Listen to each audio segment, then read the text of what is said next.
Bismillahirrahmanirrahim. Assalamualaikum warahmatullahi wabarakatuh. Selamat datang dalam kuliah Kecerdasan Buatan dan Data Science.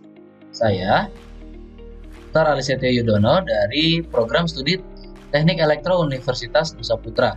Hari ini kita akan membahas tentang kecerdasan buatan. Dan pada pertemuan sebelumnya, kita telah mengenal dasar-dasar dari kecerdasan buatan. Oke. Selanjutnya, tujuan dari pembuatan kecerdasan buatan yaitu pertama, membuat komputer yang dapat berpikir dan juga dapat melihat, mendengar, berjalan, berbicara, dan merasakan. Selanjutnya, perkembangan fungsi komputer normal yang dipadukan dengan kecerdasan manusia seperti menalar, menarik kesimpulan, belajar, dan memecahkan masalah. Yang ketiga, membuat mesin lebih berguna. Ini salah satu tujuan pengusaha. Yang keempat, mengurangi waktu kerja sehingga kegiatan bisa menjadi lebih efisien. Yang kelima, menggunakan kecerdasan buatan, manusia akan menjadi lebih mudah dalam melakukan suatu kegiatan dan mengambil sebuah keputusan. Keenam, membuat waktu pengerjaan suatu pekerjaan menjadi lebih cepat. Selanjutnya, ruang lingkup kecerdasan buatan. Menurut Budiarto, dalam buku Robotika Modern, kecerdasan buatan atau artificial intelligence itu memiliki ruang lingkup, ada game playing, kemudian ada robotik, dan ada natural language processing, dan ada pattern vision atau speech recognition, dan ada expert system, ada computer vision, ada speech recognition, ada machine learning, ada deep learning, neural network, fuzzy logic, dan sebagainya. Game playing, biasanya game memiliki karakter yang dikontrol oleh user dan karakter lawan yang dikontrol oleh game itu sendiri atau NPC. Nah, fungsi dari kecerdasan buatan ini adalah untuk mengontrol dari NPC, jalannya NPC itu. Jadi, si user ketika bermain melawan NPC itu tidak akan terasa membosankan karena NPC-nya memiliki kecerdasan untuk menjalankan gerakan-gerakan tertentu yang ditentukan oleh dari sistem AI untuk game tersebut. Selanjutnya ada robotik. Di sini teman-teman juga pasti mengenal apa itu dari robotik. Untuk contoh dari robotik itu banyak ya. Contohnya di perusahaan-perusahaan seperti Lengan Robot dan lain sebagainya. Itu merupakan salah satu contoh aplikasi dari artificial intelligence di bidang robotik. Kemudian ada computer vision. Computer vision ini contohnya adalah ketika kita membuat sebuah sistem atau ketika kita melihat sebuah sistem di kamera ya. Di zaman yang sudah modern ini, kamera di zaman sekarang atau kamera-kamera di smartphone itu sudah canggih ya. Contohnya ketika kita hanya tersenyum saja gitu, itu kamera akan mendeteksi adanya muka kita atau wajah kita itu dengan berupa senyuman. Nah, kemudian juga ada contoh untuk melakukan presensi dengan menggunakan deteksi wajah. Nah, itu salah satu contoh dari artificial intelligence di bidang computer vision. Kemudian ada speech recognition. Speech recognition ini contohnya seperti virtual assistant ya. Google Assistant, ada Cortana, ada Alexa, Siri, dan lain sebagainya. Nah, itu salah satu contoh dari speech recognition atau pengenalan suara. Kemudian ada neural network, dan ada fuzzy, ada machine learning, dan lain sebagainya.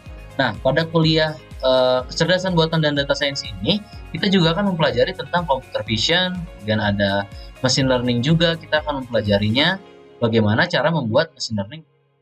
Kemudian, selanjutnya adalah perbedaan pemrograman tanpa dan dengan menggunakan kecerdasan buatan. Untuk pemrograman dengan tanpa kecerdasan buatan itu, program komputer tanpa kecerdasan buatan dapat menjawab pertanyaan spesifik yang ingin dipecahkan. Sedangkan pemrograman dengan kecerdasan buatan, program komputer dengan kecerdasan buatan dapat menjawab pertanyaan umum yang ingin dipecahkannya. Jadi, pertanyaan-pertanyaan itu dapat lebih mudah dijawab dengan menggunakan kecerdasan buatan.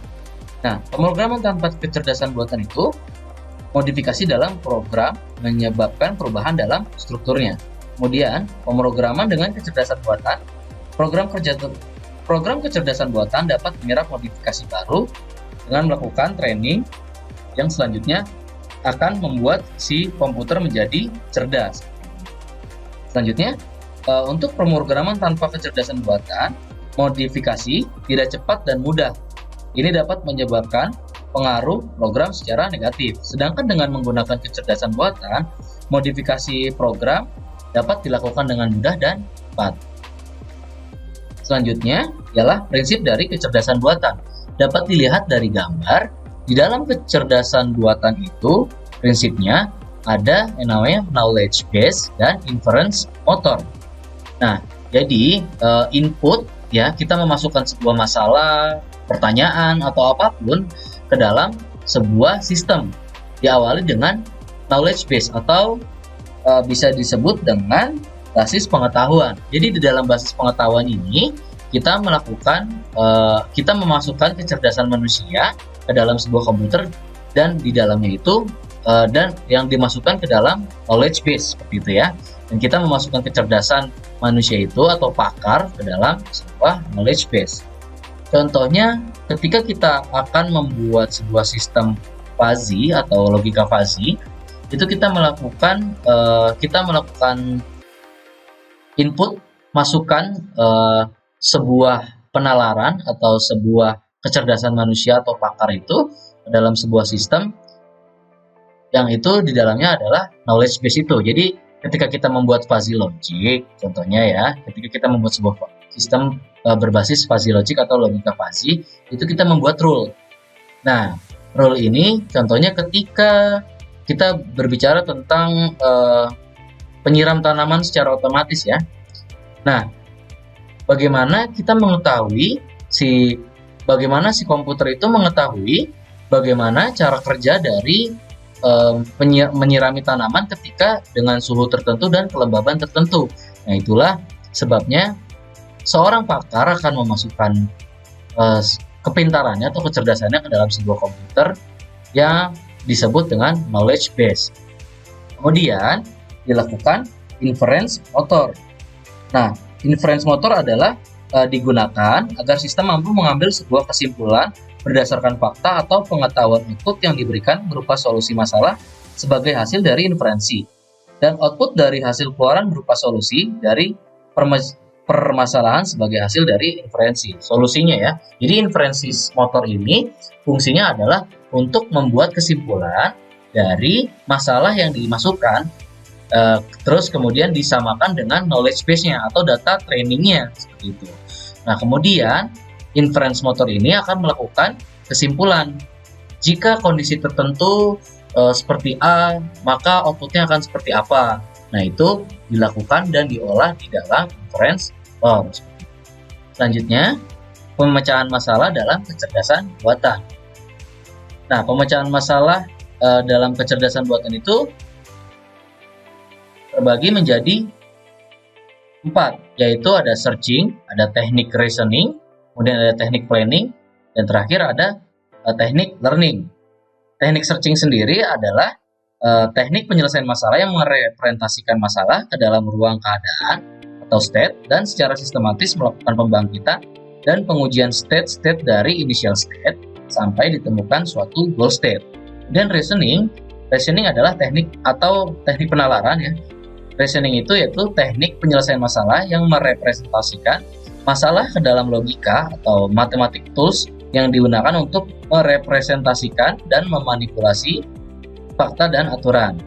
Kemudian ada planning. Planning adalah suatu metode penyelesaian masalah dengan cara memecah masalah dalam sub-sub masalah yang lebih kecil. Kemudian ada learning. Learning itu secara otomatis menemukan satuan yang diharapkan bisa berlaku umum untuk data-data yang belum pernah diketahui. Contohnya ada supervised learning dari dalam machine learning atau teknik pembelajaran ya. Nah, di dalam supervised learning itu dibutuhkan sebuah database yang kemudian kita latih sebuah sistem tersebut agar menjadi cerdas seperti yang kita inginkan, dan outputnya akan menyesuaikan dengan hasil latihan tersebut. Jadi semakin sering dilatih, maka si sistem komputer akan semakin cerdas. Analoginya seperti ini. Ketika kita kecil, Tidak mungkin kita lahir langsung bisa berjalan, berlari, makan sendiri, atau membersihkan diri sendiri. Nah, itu dilakukan secara bertahap, terus-menerus. Contohnya ketika kita berjalan, waktu kecil ya, kita berjalan, itu kan nggak bisa kan kita langsung tiba-tiba bisa berjalan atau berlari mungkin ya. Nah, itu dilakukan dengan latihan terus secara terus-menerus. Nah, semakin terus latihan, maka kita akan semakin bisa untuk berjalan ataupun berlari. Itulah salah satu teknik dari pemecahan masalah kecerdasan buatan dalam bidang learning. Selanjutnya, kebutuhan tools pemrograman kecerdasan buatan itu ada banyak, yaitu ada Prolog, dan ada Lisp, ada Shell, ada C, ada bahasa C++, ada Java, kemudian ada Python, ada MATLAB, dan ada R programming, ada juga JavaScript. Nah, umumnya orang-orang di dunia industri atau para data science, kemudian juga ada data processing, dan lain sebagainya, itu para developer biasanya menggunakan Python, kemudian MATLAB, dan lain sebagainya. Namun, bahasa pemrograman yang paling banyak digunakan oleh para developer yaitu Python. Jadi, kecerdasan buatan itu juga banyak menggunakan bahasa pemrograman Python untuk melakukan pembuatan sistemnya. Selanjutnya, ada library tools dan frameworks untuk kecerdasan buatan. Nah, kecerdasan buatan ini ketika kita menggunakan bahasa pemrograman Python, itu ada library-nya gitu. Ketika kita ingin menggunakan artificial intelligence, apa aja sih isinya? Atau apa aja tools dan framework-nya? Pertama itu ada TensorFlow.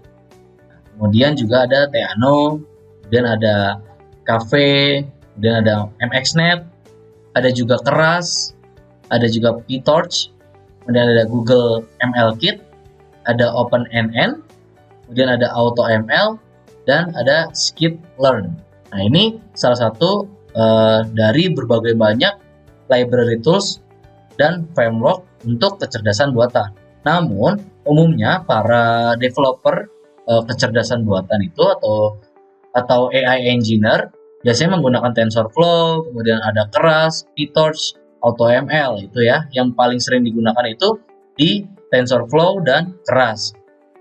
Untuk yang lainnya mungkin banyak yang digunakan, tapi kalau untuk yang umum digunakan oleh para developer itu biasanya menggunakan TensorFlow dan Keras. Oke, selanjutnya keterlibatan teknologi kecerdasan buatan pada dunia industri ya, atau pada dunia revolusi industri. Sebelum masuk, mari kita lihat video berikut.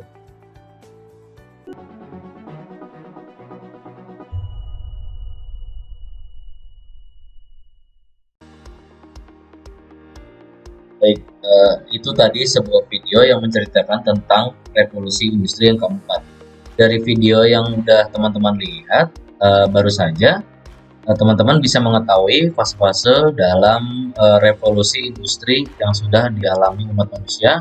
Fase yang pertama itu, nah adik-adik tahu bahwasanya revolusi industri yang pertama itu muncul pertama kali di tahun 1700-an. Yang ditandai dengan munculnya mesin uap ya. Jadi sebelumnya pekerjaan-pekerjaan itu menggunakan tenaga hewan dan tenaga manusia. Namun setelah ditemukannya tenaga uap, maka tidak lagi menggunakan tenaga manusia maupun tenaga hewan dan digantikan oleh tenaga uap. Selanjutnya, nah revolusi industri yang kedua ditandai dengan munculnya listrik ya. Kemudian pada revolusi industri yang kedua, teman-teman bisa menyaksikan industri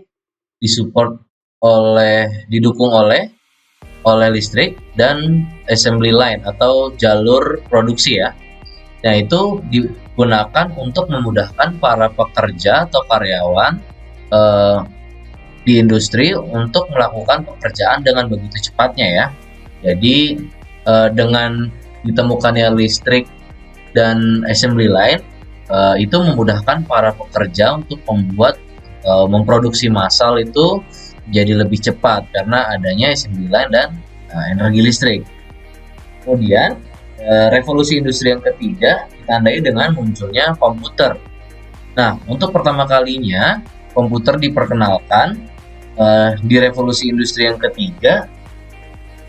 Jadi yang bisa menikmati komputer itu tidak hanya di laboratorium saja, tapi bisa dinikmati di dalam setiap rumah. Nah, kemudian revolusi industri yang ketiga juga ditandai dengan munculnya internet. Nah, yang dapat menghubungkan satu komputer dengan komputer lainnya. Nah, kemudian teman-teman juga sudah melihat bagaimana revolusi industri yang keempat. Pada saat ini, kita sedang berada di revolusi industri yang keempat. Jadi, revolusi industri yang keempat itu pertama kali diciptakan pada tahun 2011 gitu ya, di Jerman.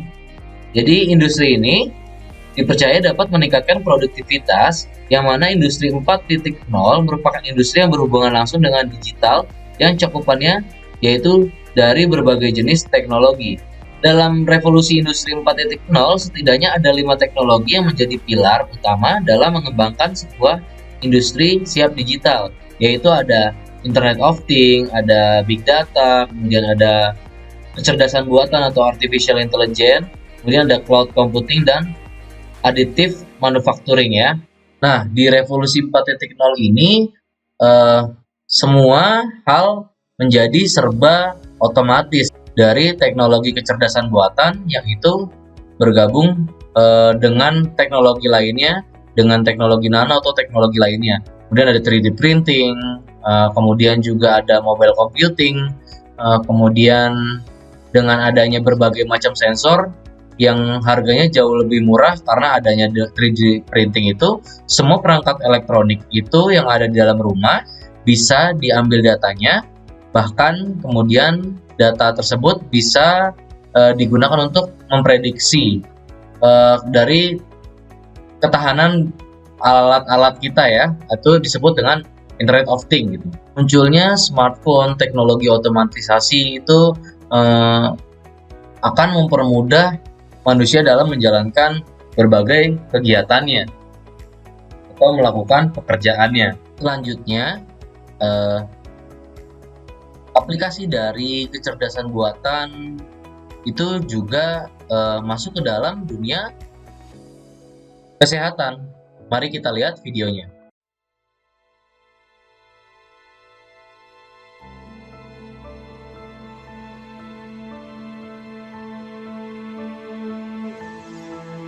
I am a healer, bringing clarity to our most important questions. Diabetic retinopathy can happen if blood sugar stays too high over a long period of time. And comfort in times of uncertainty. What procedure am I having today? You are having a bronchoscopy. Shining a light on a path forward. You gotta get an OR. And finding answers when every second counts.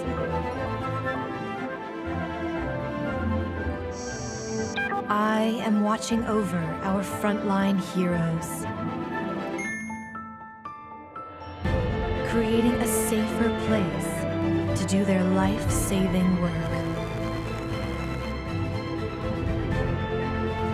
guiding them to faster answers, and delivering care wherever it's needed.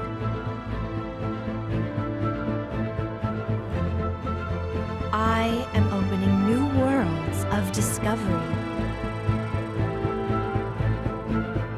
and mapping new treatments for every individual. Creating a community to collaborate with thousands and sharing knowledge that can heal millions.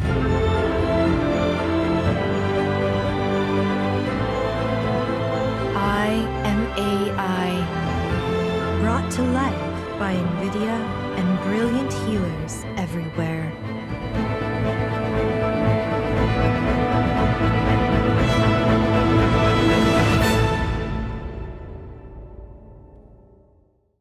Nah, tadi itu video tentang penggunaan kecerdasan buatan di dalam teknologi dalam bidang industri kesehatan.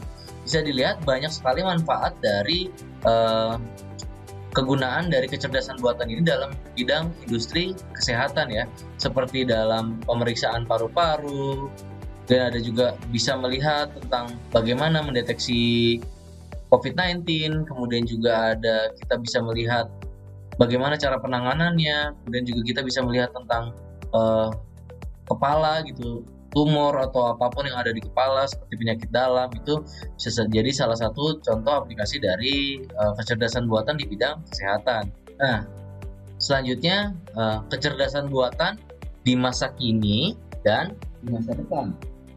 Tren kecerdasan buatan saat ini itu sudah sampai di teknologi seperti berikut.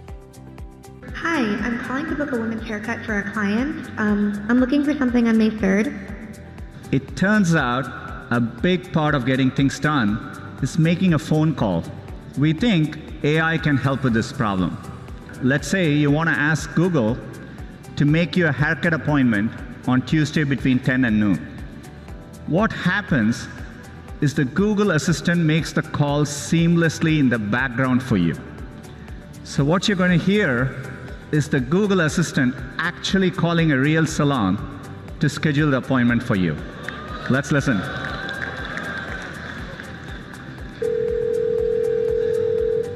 So how can I help you? Hi, I'm calling to book a women's haircut for a client. I'm looking for something on May 3rd. Sure, give me 1 second. Sure, what time are you looking for around? At 12 p.m. We do not have a 12 p.m. available. The closest we have to that is a 1:15. Do you have anything between 10 a.m. and 12 p.m.? Depending on what service she would like. What service is she looking for? Just a woman's haircut for now. Okay, we have a 10 o'clock. 10 a.m. is fine. Okay, what's her first name? The first name is Lisa. Okay, perfect. So I will see Lisa at 10 o'clock on May 3rd. Okay, great. Thanks. Great. Have a great day. Bye.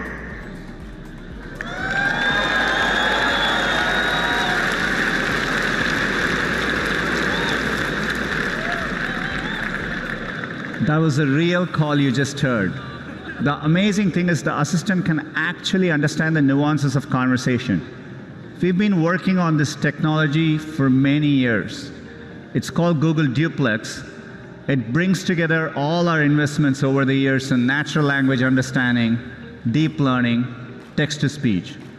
By the way, when we are done, the assistant can give you a confirmation notification saying your appointment has been taken care of. Let me give you another example. Let's say you want to call a restaurant, but maybe it's a small restaurant which is not easily available to book online. The call actually goes a bit differently than expected. So take a listen.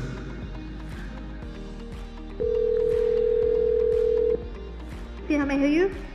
Hi, I'd like to reserve a table for Wednesday the 7th.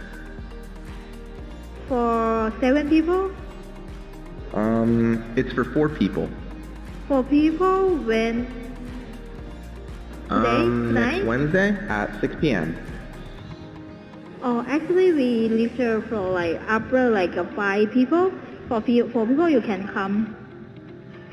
How long is the wait usually to be seated? For when, tomorrow or weekday or? For next Wednesday, the 7th. Oh no, it's not too busy. You can come for 4 people, okay? Oh, I gotcha. Thanks. Bye bye.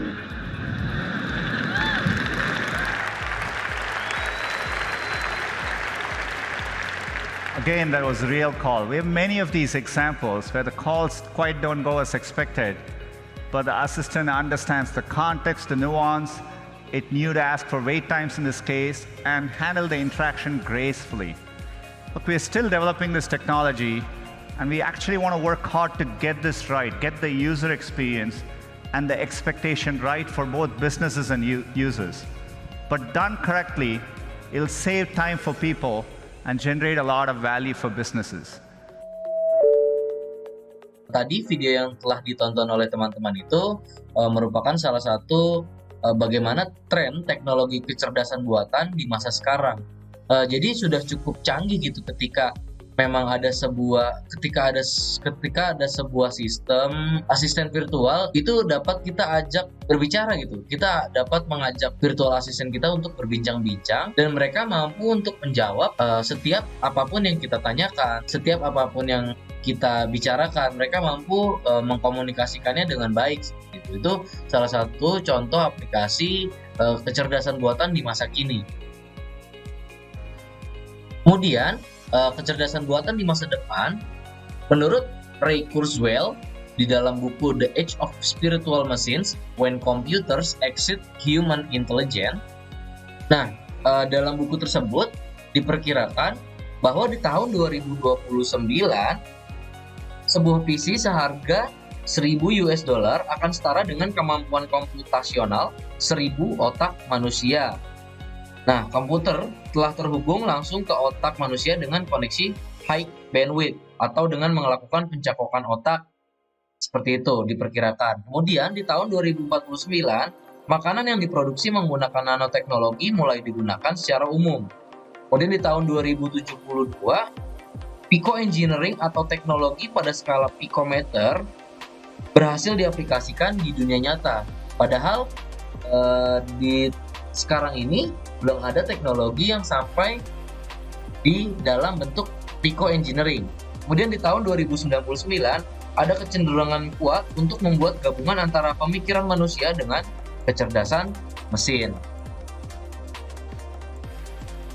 Selanjutnya, keuntungan dengan menggunakan teknologi kecerdasan buatan. Pertama itu bersifat permanen, kemudian mudah untuk diduplikasi, kemudian yang ketiga murah, kemudian konsisten dan teliti, yang dapat didokumentasikan, lebih cepat dan lebih baik. Nah, selanjutnya adalah selain dari keuntungan, artificial intelligence atau kecerdasan buatan ini juga mempunyai kekurangan, yaitu